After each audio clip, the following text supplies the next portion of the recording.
Well, I believe I met Muge at a small symposium organized by Ron in Michigan. It was something like before the lamp darkened. You know, it was when we were 4. This must be about 21 or 20 years ago, and it's a pleasure to see her again here. Muge is professor of sociology and women's studies. Her research focuses on the comparative analysis of history, politics, and gender in the first and third worlds. She analyzes the impact of processes such as development, nationalism, religious movement, and collective violence on minorities. She has published, as you could guess, extensively and edited also many books, including East Encounters, France and the Ottoman Empire in the 18th century, Reconstructing Gender in the Middle East, Tradition, Identity, Power, Columbia University Press, Rise of Bourgeoisie, Demise of Empire, Ottoman Westernization and Social Change, Oxford University Press, Social Construction of Nationalism in the Middle East. She was also editor of A Question of Genocide, Armenians and Turks at the end of the Ottoman Empire, and today she will be talking about Ottoman past, Turkish present, and the collective against the Armenians, 1789-2009. And this is actually a paper on forms of denial that appeared very early on and reach into the present. Muge, you are welcome.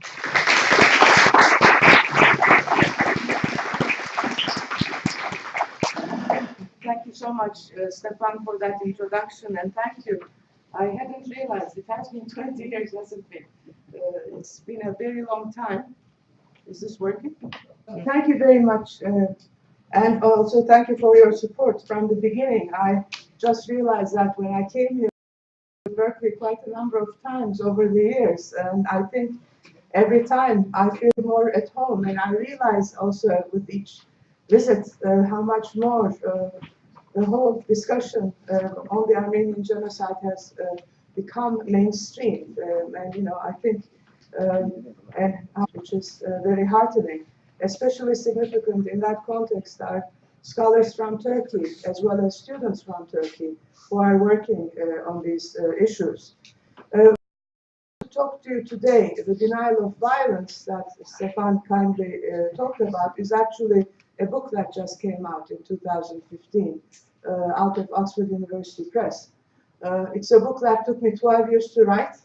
Ron thought I almost wasn't going to get it out of me because it was so huge, especially it makes historians totally pass out because I cover 220 years rather than just a couple of years.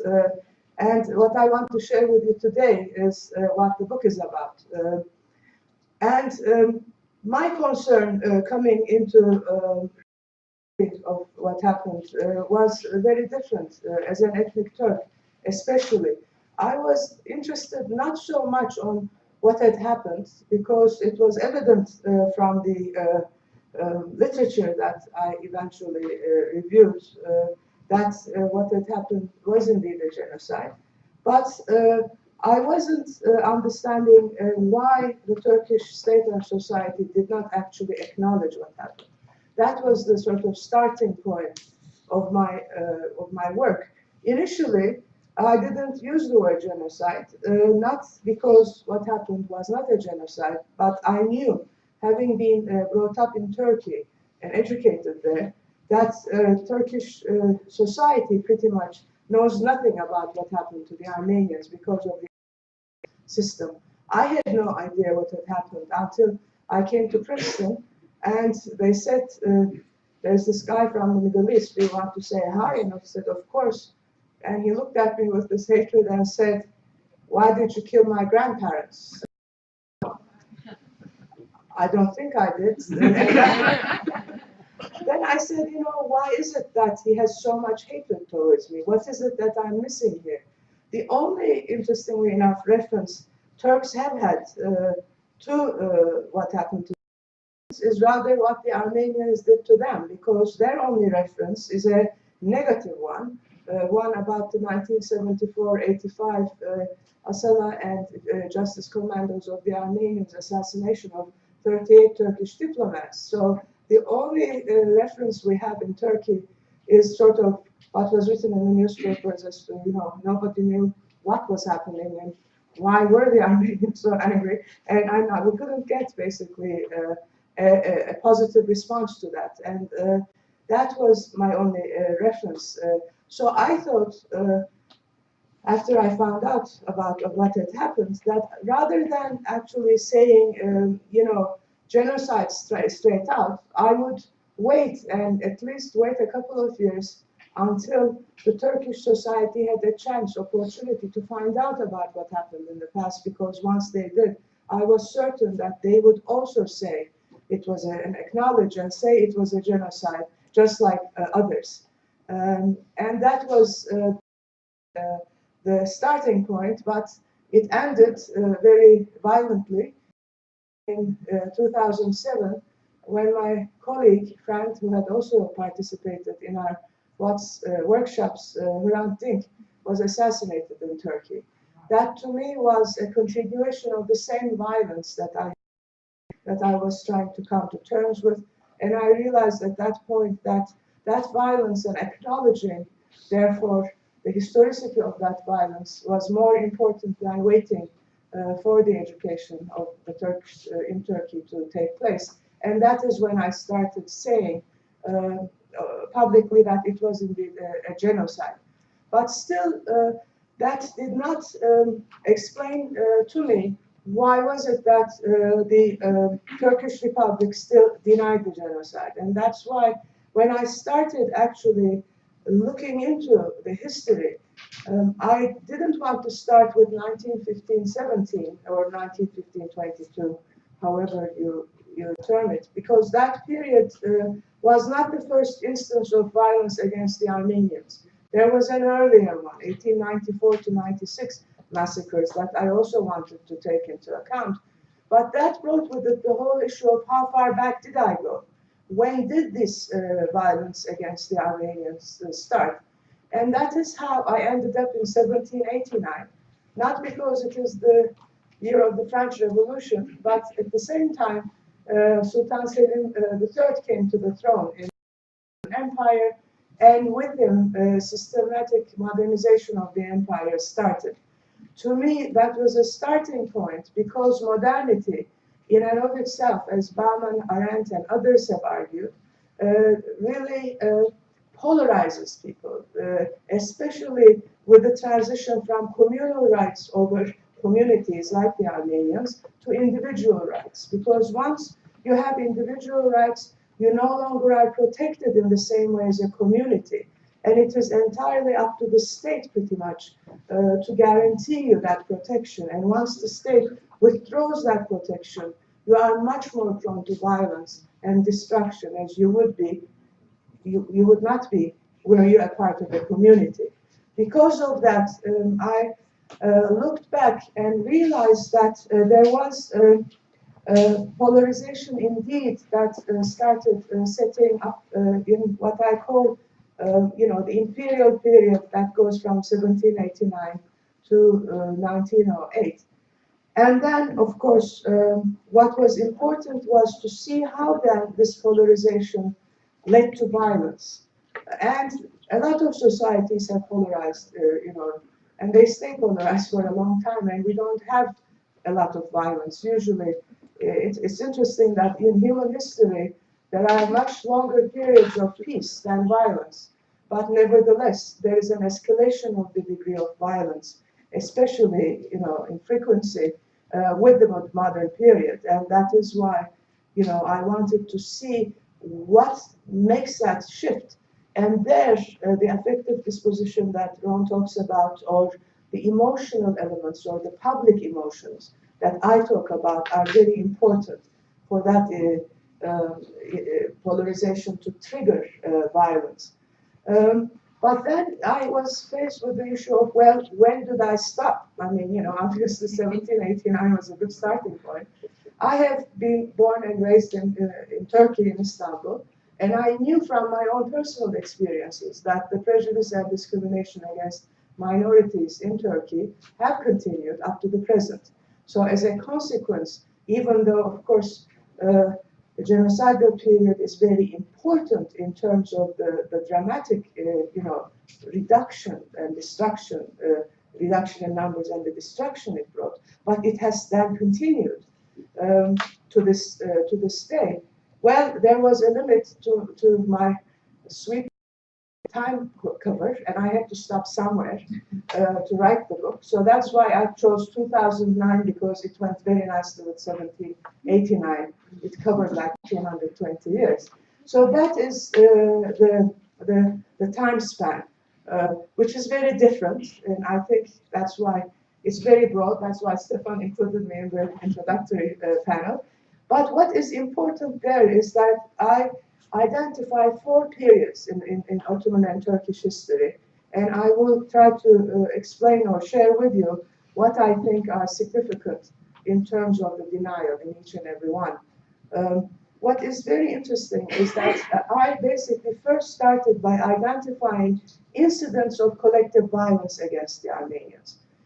And collective violence that has not been punished. That is, that people did not have to account for the violence that they carried out. And these instances were pretty much 1894-96 massacres, as you know, then 1915-17, genocide. But in the and neither of the perpetrators of those two were ever punished, except for them. That's very important. If you look at the Republican period, there are similar instances of violence that are also not punished. One of them is the 6-7 September 1955 pogroms in Istanbul, mostly major cities, where mostly the properties of non-Muslims are destroyed, and also, you know, about 24 people killed, raped, and, you know, other things also happened then. And the final one is, of course, the last period is the assassination of Hrant Dink. Except for the person who pulled the trigger, the ones who actually either or enabled that assassination to take place have still not been brought to justice 8 years later. So these, I think, are 4 instances of unaccounted violence. What does unaccounted violence do to people? This is, I think, very important, as especially emphasizing the emotional dimension of what it means to suffer and how that suffering continues. From my personal experience, what I have seen is that whenever I talk about 1915 to diaspora Armenians, the way they talk to me is as if 1915 occurred yesterday. It is that fresh in their minds. And why is that? Why is it that fresh? Because it is still an open wound. A wound cannot heal unless it is acknowledged, especially by the perpetrator. And that is why people call denial the last stage of genocide. You are basically denying people the right to suffer and to heal from that suffering. And it's the healing aspect of it that, for me, is the most important thing. And this becomes even more dramatic when it is translated from one generation to the other, because the experience evaporates, but the suffering does not. And as each generation takes that suffering and the injustice with it, they lose their hope in humanity.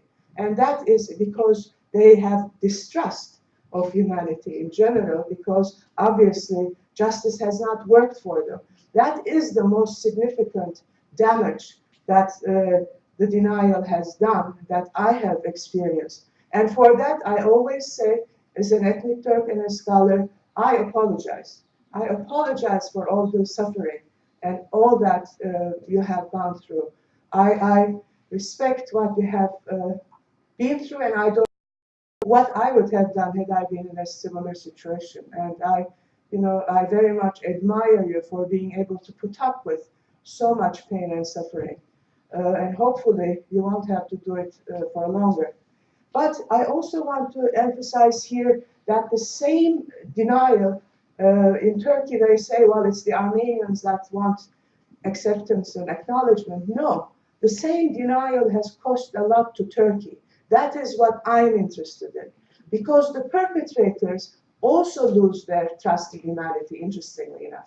Because here is some violence that they have committed, and they have gotten away with it.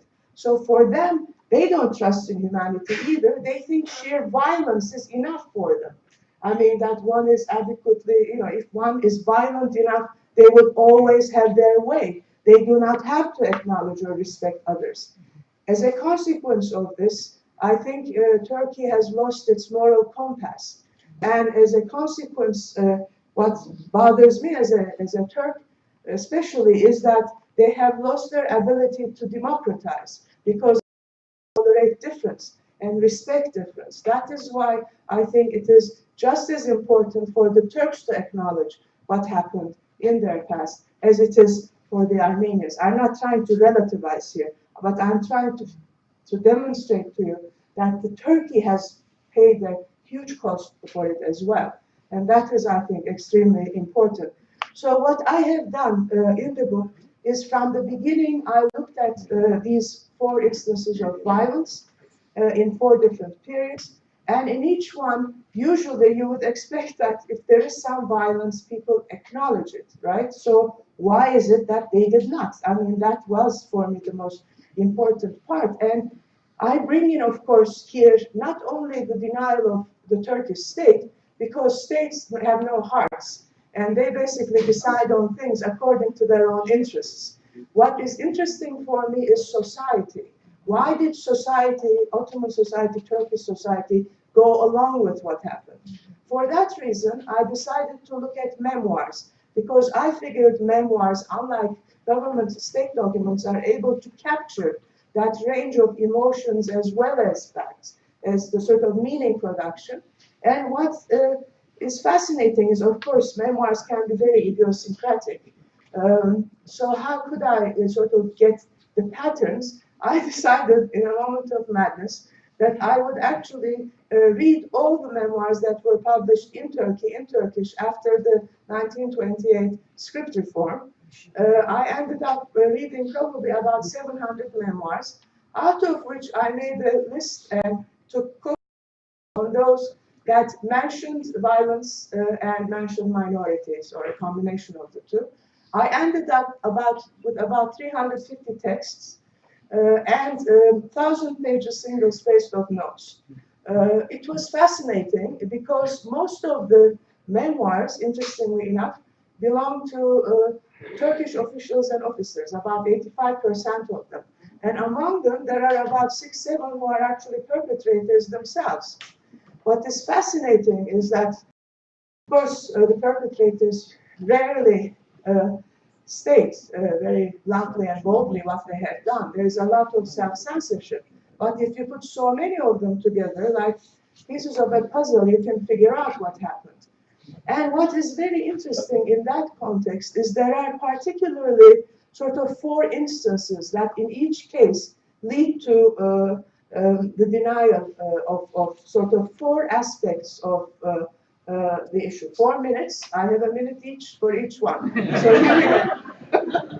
The first one is, interestingly enough, during the Hamidian period, 1894-96 massacres.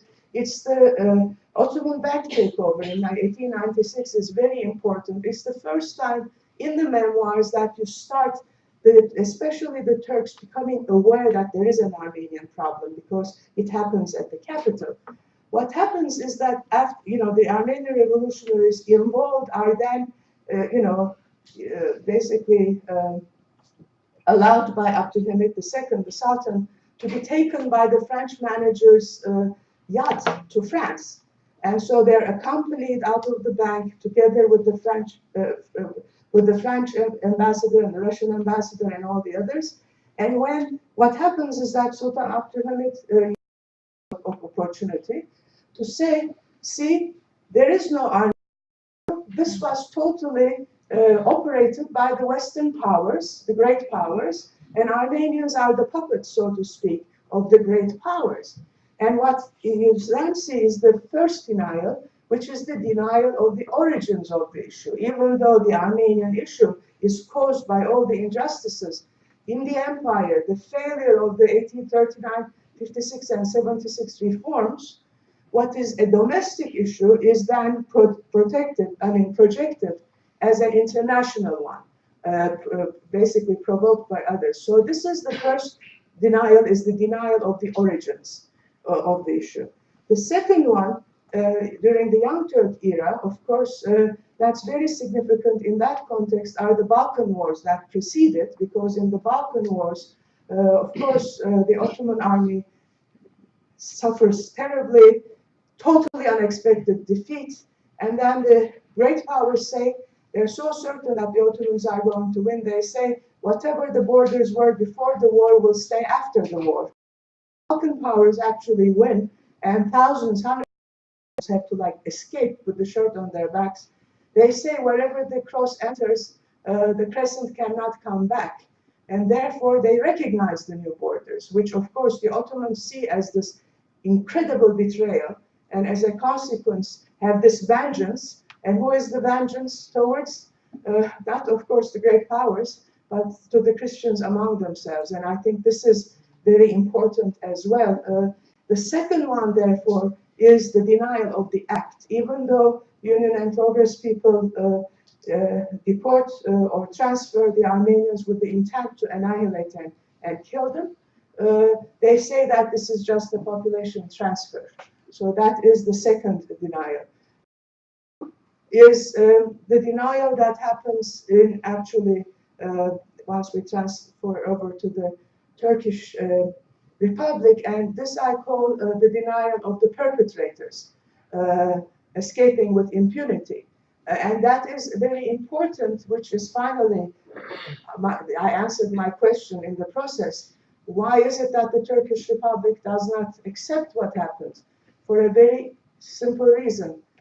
Because the former perpetrators become the Republican heroes and leaders of the Republic, because the Allied powers say that they're going to recognize and, of course, get rid of, bring to justice the perpetrators. They start arresting some of them. The rest join forces with Mustafa Kemal Atatürk in the Independence War.